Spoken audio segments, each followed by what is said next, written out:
my testimony of everything I went through not recently, but like 5 years ago. So here goes my story. It all started probably around late October, probably like the last week or so before Halloween, and I started having headaches, I guess, because I had a sinus or a head cold, which ended up turning into a sinus infection. And like my sinuses became so impacted that like the last few days that I was coherent, I couldn't even go to school. Like, that's how bad my headaches had gotten, and believe me, I had tried everything there was that I could think of, and that my parents could think of, sinus medications, ibuprofen, all this stuff, and none of it seemed to work. It was only temporary stuff, temporary fixes. So I remember my mom and dad had been on vacation, the first week of November of 2007. I should probably clarify that. I remember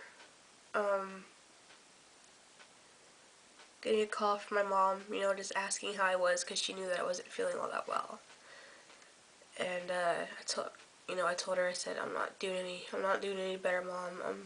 I think it's getting worse. So, in her intuition with the Holy Spirit, she was just like, okay. Well, she talked to my dad later that day, and they both decided that it was best that they come home then. Like, I don't think I went to school on the last Friday, I think it was, before I had gone to the hospital, because my headache was just that bad. I didn't even want to go to church on Thursday night. That's how horrible it was. Like, I could not concentrate on anything. I just wanted to lay down and go to sleep, because that seemed to be the only thing that would help it. My mom had told me that on Sunday morning, I had to go to the bathroom, or I guess I had to go to the bathroom. And, okay, this is going to be very graphic, just so you know. But apparently I had gotten up off the couch because I could not move. I didn't want to sleep in my own bed because I was so scared, I didn't know what was happening to me. But anyways, I got up from the couch, and apparently my legs were too weak, which is characteristic of a stroke. And so they were too weak for me to even stand. And my bladder was, I guess, I don't know what this was, but apparently it was too weak to hold itself. So I peed on myself, and my mom and dad had to help lay me down, because like I couldn't move at all. I guess I was just kneeling on my knees. After my mom cleaned up my mess, it had been a few hours and I wasn't drinking anything, so my mom sent my dad to the store to get Pedialyte not Pedialyte, Gatorade and chicken soup. So he got that, and this is what she was telling me, and what all my siblings were telling me, but my dad got back and they tried to pick me up, but my dad, he's older. He was 56 at the time. I know, weird having a 15-year-old daughter at 56, but whatever. My mom called my sister because my other sister had been in nursing school, and she knew a few things about this stuff, and so or she was in nursing school at the time, but my mom asked her what she should do, and because she told her everything that had happened, and she said, you need to call the hospital right away. There's something very wrong with her, and there was. So my mom had called the hospital and an ambulance came to get me, and the place that I was at, which is Fish Memorial, they didn't have a pediatric ward, so and plus my condition was not, it was too much for them to handle. So they had to send me up to Orlando South Regional Hospital, where I ended up staying from November 11th, which is Veterans Day, I believe, until February 6th. They kept me up there and they had to do a whole bunch of things like shave my head and take a piece of my skull out because my brain was so inflamed that I should have been dead, basically. Now I have scars on my head, which you can really tell right there because that's where it was affected the most. It was a very hard process, I'm so sure, for my mom, because her daughter's life was on the line. She wasn't having the life that she should have been having at 15. But I'm very sure she was relieved, after it had been about 8 to 10 weeks that I'd been in a medically induced coma because, my intracranial pressure was so high. I'm sure it was very hard for my family and for my mom and for my dad, everyone. Yeah, it was crazy.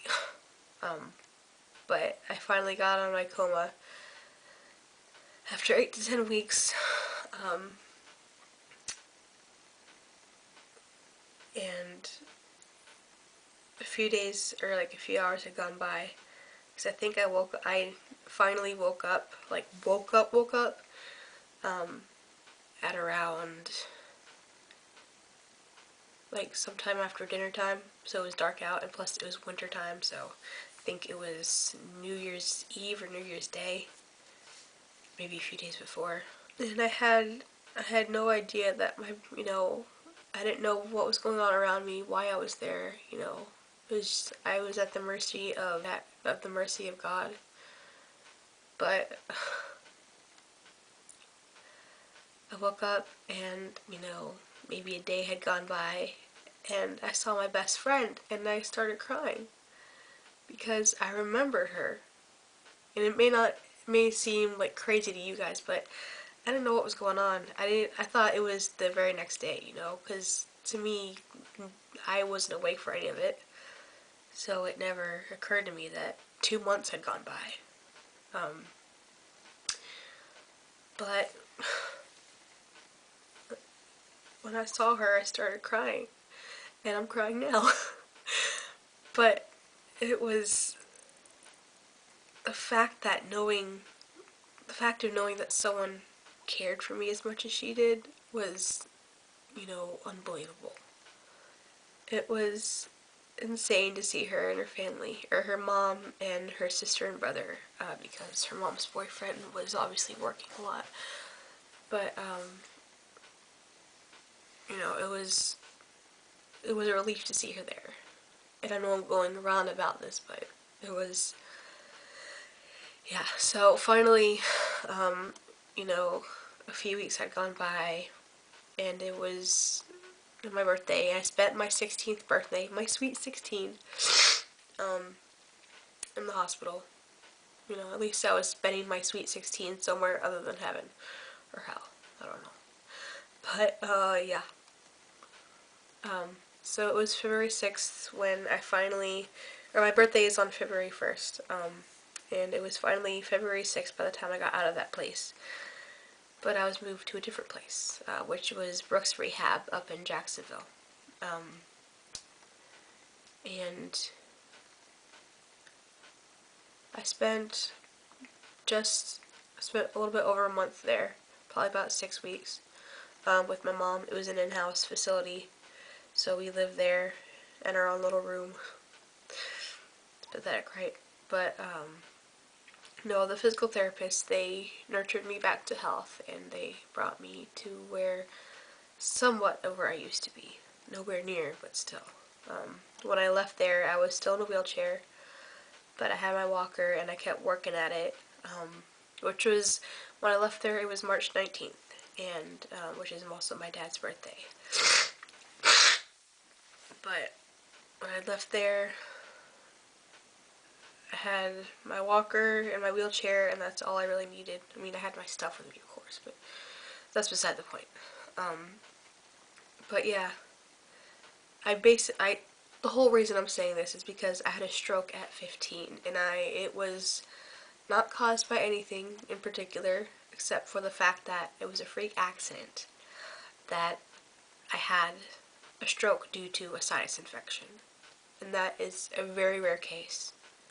Very rare, like maybe 3 a year that even my doctors had heard of it happening. But that was due to not getting treatments and not, going to the doctor and letting them know about what was happening to me. So, if you guys, this is the main reason that I'm making this video, is so that you guys know not to take sinus infections and headaches lightly, because it can almost destroy your life completely. I just want to let you guys know that, but please don't take this stuff lightly. It could be life or death, especially if, you value your life a lot. But yeah, so this was my video. Alright guys, I love you guys, and I will talk to you later.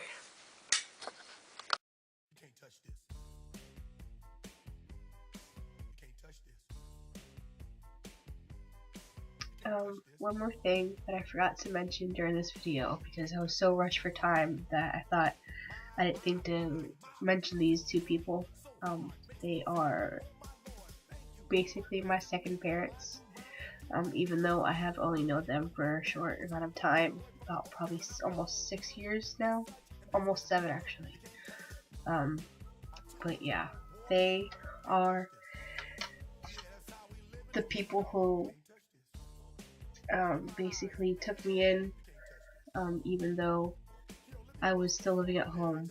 They took me in at church, and these wonderful, amazing, godly people are